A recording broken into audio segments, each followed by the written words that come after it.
Markena Peavy. I am board member for ETA Creative Arts Foundation.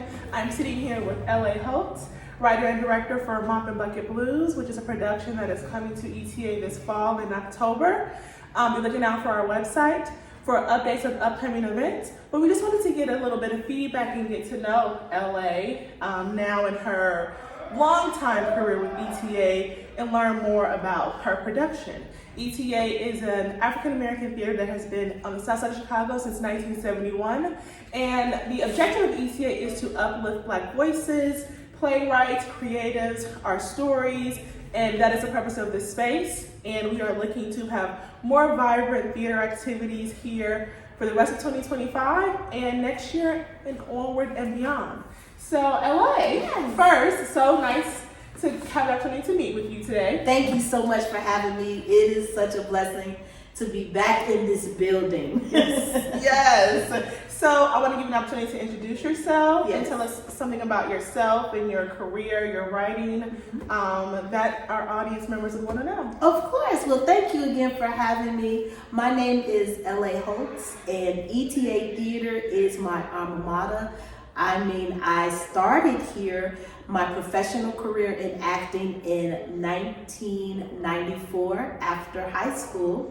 I took a year off to do professional theater, and I just fell in love with ETA and everything that it represents. I was in the show folks portion first, which is all the morning shows where the schools come out. And then I started auditioning for the main stage productions. I was in the Temple where I played an African braider. I had to do an accent and everything. And I also was in 5 on the Black Hand side here at ETA Theater as well.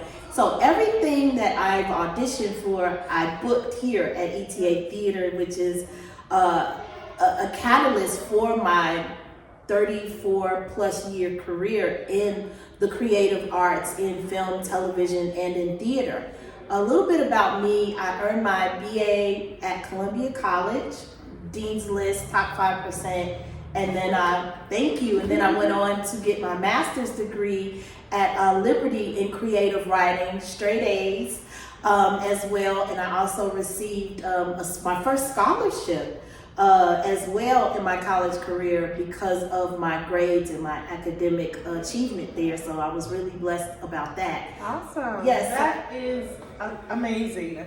So this is really like a coming home. Yes. And that is the entire objective. Yes. Here and where we are striving to really have our alumni who were trained here and just mentored here by the founders really come back and be able to share their creativity with a new generation, a new audience, and to really utilize this theater space. So the one thing that I would ask you is, what does ETA mean to you? Having such a long-standing history with the organization, how would you describe what this organization and what this institution means to you? Sure, that's a great question. To me and for me, ETA represents a space and a place where my voice has substance, meaning, and weight. A lot of times when you're just starting out in the entertainment arena, you don't belong, or you feel like you don't belong, and you're in the hustle and bustle of competition, as opposed to the creative, as opposed to the artistry of it all. And when I came to ETA, Miss Abena Brown, Mr. Renato Jai, as well as Mr. Don Harper, just to name a few, it wasn't about competition. It was about the impact of the Black voice and the impact that we had as artists and actors in telling those stories. And because of that, it instilled a confidence that I might not have had if I started out somewhere like in California or in a different arena that did not support Black voices and Black stories. I am a firm believer that much of the success that ETA's alumni have had in the world, downtown, at the Goodman, on Broadway, is because their confidence was built here in this place. Absolutely. With people that look like us, and that know our culture, that know and love our culture, and not depicted in all of these other negative ways, but really embrace our humanity. I am confident that when you share that with children, Black children at a young age, pride, love of self, love of culture, and conveying that through the arts, that is their foundation. That's it. And then they can go abroad and tell our stories in such amazing ways, in ways that only we can tell it. That's it. And in only ways that we should be telling it. Yes. So one of the most important things about reviving this space, rebranding, and re-engaging a new community of theater goers is because of the importance of us having our own institutions. Yes. And you would know because you were trained by the founders. Yes. But that was the biggest thing for them. That when this building was not a space, they had faith and a vision because they believed that creating Black institutions to support the art was necessary for furthering the art and also necessary for cultivating a vision and voice within our community and displaying that. So is that kind of your thought, your sentiment, what drives you as you are creating art for yourself and writing and being a playwright, and the depiction of how we are seen on theater and film, just in culture, and that we really own that, our image and our story? I love what you just said, and I agree 100%. That is exactly why I do what I do, because it's so important for us to have a voice that is our voice, and not the stereotypical ways that we are portrayed in any other genre, in any other area. And if we don't do it and we leave it to someone else, it's just going to be Chitlin Circuit, it's just going to be slapstick, it's going to be non-serious, and it's going to be disrespectful in a lot of ways, because we are a people that have so much more depth, and everything that is out comes from us. We are the originators of pretty much everything that you see for the most part. And it's important for us not to fall in the background based off of what other people want us to do, you know? And so I'm very firm on the storytelling that I tell. I have a very, I would say, spiritual background. And so a lot of the things that I write are seeped in my experience in spirituality as well, but also uplifting. A lot of things that I write, my purpose is to uplift my community, because so many people tear us down, especially Black women, especially the family, and especially being creatives and free spirits. I want this space of inclusivity when I write, so that everyone feels loved, everyone feels welcome, and I'm talking about the African American people. Because we can go anywhere else and get beat down. So it's up to us. It's a mandate, you know, it is a calling for us to make sure that we don't do what everyone else does when it comes to us. Absolutely. I love that. So now I definitely want to get into your production, Mop and Bucket Blues. So exciting. When you first sent me the information, I was blown away. I was so impressed, and I was like, this is so relevant. It is so culturally relevant. And one thing about ETA came out of the Civil Rights Movement. So at that time, the stories that we were telling were stories related to our experience in the Civil Rights Movement and racism and surviving. But I love that your story is so relevant to this generation. Where we talk about food deserts, the attack on public schools, inner city children. We're in Chicago where so many schools were closed and neighborhoods are still reeling from that, the impact of that. And it had a serious impact predominantly on our community. So when you write a story from Chicago that speaks to this community, that speaks to directly to the systemic issues that we are facing, thinking about what schools are closing, what school doesn't close, That's amazing. Yeah. And it continues to elevate our stories. Yes. And our voices and things that we really care about. And that we can see solutions in the lives we're using art Yes. to convey that message. Love it. Yeah. Yeah, absolutely. I wrote Mop and Bucket Blues as part of my thesis for my master's program. And in addition to the 90 pages for the actual play, there's also an additional, I want to say 25, 35 pages of a paper that I had to write that dealt with the issues that are in the play. And so how did you research that paper? Sure. And how did that paper did the paper support the play, or was it the other way around? Or were they both kind of being developed at the same time? They were being developed at the same time. For instance, Savage Inequalities would be one of the books that I had to delve into because it talked about the systemic racism in Ohio, for instance, where they had raw sewage spilling out in the yards of the schools that were still open in the Black communities, and the people knew about it, but because it was minority people and brown people and Black people, they didn't care. One of the pieces of research is researching how the DeSable high school kids from Chicago did a swap with New Trier one year.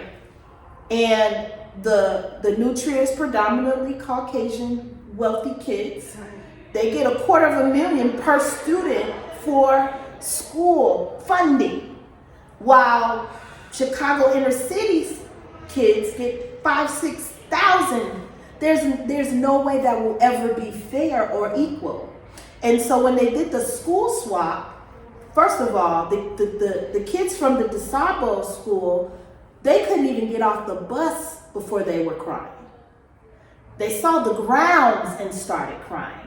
They saw the football fields looking like NFL football fields. They saw the jerseys pristine and the helmets that had no cracks in them and the cleats and then they get into school, they see the computer labs, all Apple computers and individual computers being sent home with each student and not being worried about getting robbed on the way home for your school supplies. That is just something that they just have. Is Right. Where it's a mandatory somewhere else, it's a privilege for us. It's a clear statement of value. It's almost as clear. soon as you get there. Immediately. You can tell immediately. And even if you weren't aware, you feel that evaluating of You feel yourself, of your environment compared to looking at Yeah. This is the great thing about this, because you had to do a lot of research. Yeah. And you were able to put all of your research into a production. Yes. And I think in terms of education, because everybody's not going to do the research. Right. But when we think about art, and especially how the theater can really condense and tell a story of impact and take you through the pathway of individual lives and the struggle that is happening. And even without seeing all of that research, the audience can convey and feel that emotion. Yes. And I think that's even more impressive. That's why I was so impressed when I was like, I was blown away, because I didn't have any idea of what it was. And I think that people who come to see this are going to be touched and moved. Yes. And it's going to be personal, deeply personal for them, because they're going to feel seen in a world where people clearly are devaluing our children in our schools and we are overlooked. Right. Yeah. One of the things that I tackle in Mop and Bucket Blues is the fact of how gangs can so easily recruit good kids. There's a character in Mop and Bucket Blues, his name is Little C. He's a child vocal prodigy. He sings, he's musically inclined, he's gifted. His dream is to sing at Carnegie Hall one day. But yet his mother works through the night to feed he and his little sister, and she didn't have any food stamps left at the time. And the gangs approached him with $200 and said, you hungry, little man? Something as simple as, you're hungry, little man? And him having to decide between eating and doing right. And they said, this is nothing. Which is more than likely the story. That's the story. That is the story. That is the story. The entire plot of Mop and Bucket Blues, it's a metaphor. The name, I absolutely love the name because it represents the janitor, JJ, along with the Curtis, which is an ex-NFL player who came from that environment but leveled up, if you will, and as well as the coaches and the vocal teacher. And they come together in this story to clean up the system, to clean up the school. And the mop and bucket are symbolic of what's needed in Chicago inner city schools, because that mop can reach the hard to reach crevices that people have long forgotten about. Whether that be funding, whether that be food insecurity, whether that be parent abandonment, child abandonment. We talk about DCFS and how that system is broken. We talk about nosy neighbors, Karen calling DCFS on kids. And some of these kids, the only thing they have are the arts and sports. Yeah. That's the only thing they have to escape out of that cycle. And so one of the leading characters, Terrence, he's a football, he's very gifted, but he lives in a home with an abusive, his mom's boyfriend is abusive towards him and jealous, but she works all the time. So he has to deal with the psychological warfare of being verbally and physically assaulted every single day, but yet he has to have the mind to play football. And so Mop and Bucket Blues, it's the mop and bucket, the cleaning up part of the blues, the sorrow, the pain of what's going on in our community in the inner city high school. So that's where the blues comes in. Oh, okay. So the mop and bucket is trying to get to our blues. And so I am so excited about this project because it's so dear and near to me. I'm excited. Yes. And I know you are excited as well. Yes. And I think that ETA is the perfect place Yes. for this because of who and what ETA is and what ETA represents. Absolutely. Absolutely. I just want everybody to hear this story. Same. I need people in the seats because at the end of the day, I know this is going to go far. It's been so amazing and such a pleasure. Yes. And this is really just a sneak peek into what is happening at ETA. Absolutely. For you guys to start looking forward to this production that's coming here in October, and meet the amazing playwright and the director and the writer of the production, and just be looking for amazing and great things that's coming from ETA for this year and also into the future. So thank you so much for sitting down. Absolutely. Yeah, thank you. You're welcome and thank you. Woo! Mop and Bucket Blues!